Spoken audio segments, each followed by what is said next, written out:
Welcome to the Social Skills Coaching Podcast, brought to you by Patrick King Consulting and Newton Media Group. Today is Wednesday, the 17th of November, 2021. Our topic today is self-delusion. Self-delusion is the biggest mental block to our full and honest awareness. All of us delude ourselves about reality to some extent. It's nothing to be ashamed of. However, self-deception has many negative consequences for our growth as individuals, and we must identify what it is about our lives that we've chosen to blind ourselves to in order to avoid ignoring opportunities to work on our flaws. Let's hear some more about this topic from Patrick King's book, Think with Intention. The block of self-deception. As you read through the previous chapters, you probably noticed something with many of the given examples. The starting step for any process of improvement always seems to be to gain conscious awareness, and yet this is much easier said than done. Imagine a person who goes to therapy to get a handle on their depression and anxiety. Once there, the therapist helps explore the possible causes and triggers behind some of their clients' thoughts, feelings, and behaviors. But rather than honestly appraising issues like addiction, trauma, poor choices in the past, childhood experiences, or bad health habits, the client simply decides that the real problem is that everyone is jealous of them. The impulse to seek personal development is there, hence going to therapy, but something has gone wrong. Self-deception. Maybe the person in our example does something else, like claim that literally 100% of the problems in their life are because of their awful partner, or refuse to acknowledge a painful truth that would, in the long run, help them heal. The weakness in many of the previous chapters' examples is that they rely on us being honest with ourselves. Here, we see the same themes revisited. Can we tolerate discomfort, failure, uncertainty, criticism? Can we claim responsibility for ourselves and take ownership of our lives, even if it's a little scary or feels like a lot of hard work? This is the difference between a passive, reactive, and fixed mindset and a conscious, deliberate, and proactive one that sets you up to take charge of your life. Now, there isn't any value judgment in any of this. All of us can practice self-deception and be a little deluded at times. There's a reason for it. Doing so protects us from uncomfortable truths. Self-comforting can go too far, and we can find ourselves telling convenient little lies that ultimately limit us. It's only human, but that doesn't mean we can't do something about it. Overcoming this mental block requires a lot of courage, both to honestly identify where it's happening in the first place, and also to willfully abandon any comfortable illusions in favor of a likely less comfortable truth.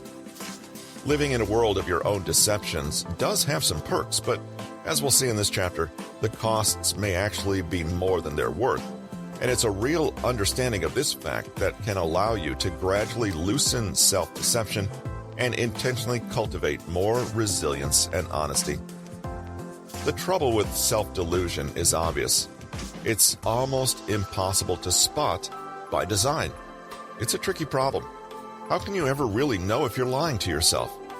What a rabbit hole to fall into, the question of what's really the truth and what is an unacceptably inaccurate interpretation. After all, isn't the claim in this book that our thoughts determine our experience?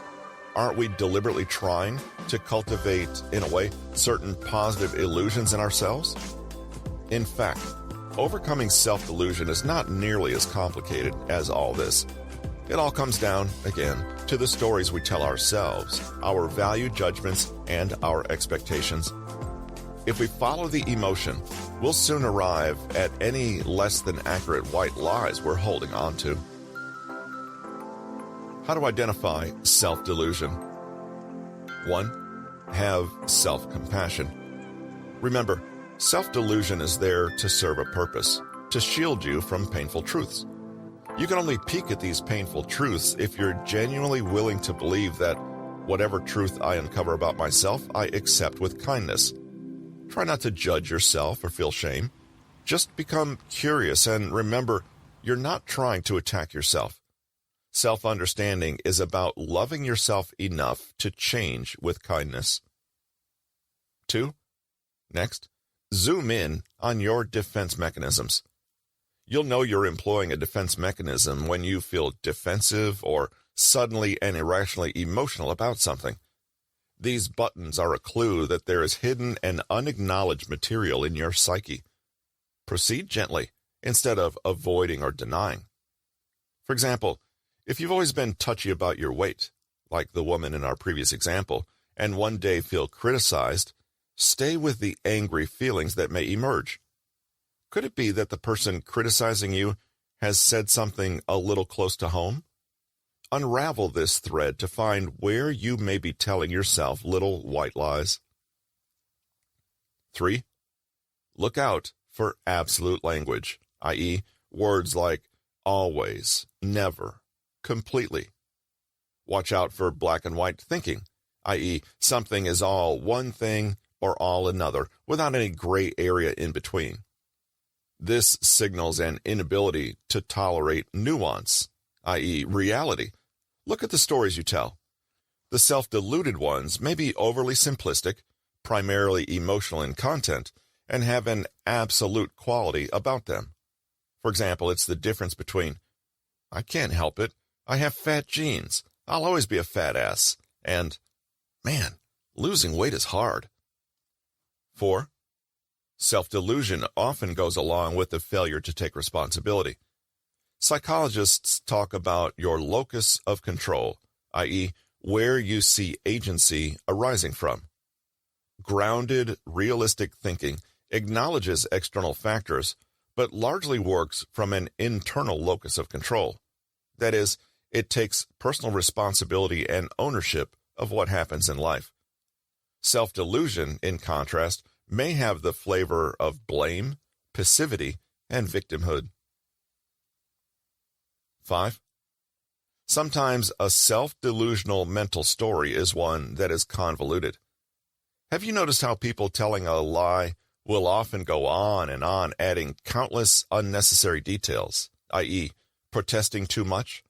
When we lie to ourselves, we sometimes do the same. The truth doesn't need lengthy excuses and justifications. It can often be stated quickly. If you find yourself getting carried away in what you think is a reason, pause and ask if it's actually an excuse.